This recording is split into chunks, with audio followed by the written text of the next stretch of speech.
முதலமைச்சர் காமராஜர் தன் ஆட்சிக் காலத்தில் தமிழகத்தில் தொழில் வளர்ச்சியை முக்கியமாக கருதினார்.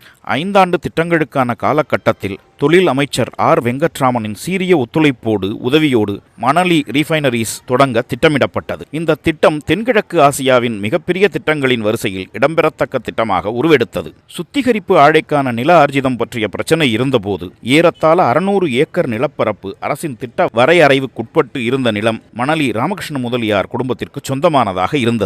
நில ஆர்ஜிதம் சம்பந்தமாக பேசுவதற்காக முதலமைச்சர் காமராஜர் மணலி ராமகிருஷ்ண முதலியாரை அழைத்திருந்தார். இதுகுறித்து அறிந்திருந்த ராமகிருஷ்ண முதலியாரின் குடும்பத்தினர் தம்முடைய உடைமைகளை இழந்துவிடப் போகிறோமே என்ற ஏக்கத்துடனும் பரிதவிப்புடனுமே இருந்தது. இந்த நிலத்திற்கு பதிலாக தமிழக அரசு எந்த நிலத்தை கேட்டாலும் அதனை கொடுக்க அந்த குடும்பம் தயாராக இருந்தது.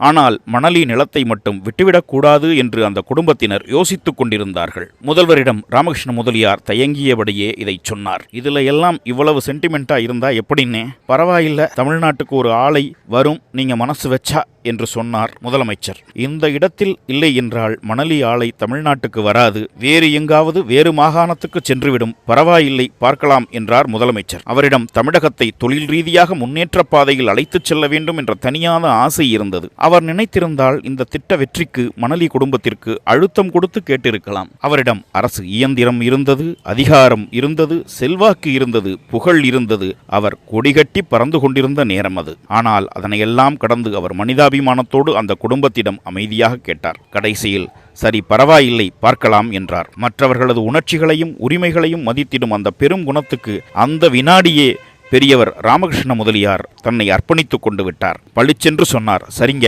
ஆலையை மணலியிலேயே ஆரம்பித்து விடலாம் என்று ஒப்புதல் அளித்தார். ஏறக்குறைய 600 ஏக்கரை போற்றுதலுக்குரிய மணலி ராமகிருஷ்ண முதலியார் குடும்பம் மணலி ரீஃபைனரிஸ் லிமிடெடுக்காக கொடுத்தது. அதனால் தலைவர் காமராஜரின் இறுதிக்காலம் வரையில் அவரது நெஞ்சத்தில் ராமகிருஷ்ண முதலியாருக்கு கொடுத்திருந்த இடம் அவர் மணலி ஆலைக்காக விட்டுக் கொடுத்த நிலப்பரப்பை காட்டிலும் மிகப்பெரியதாகவே இருந்தது.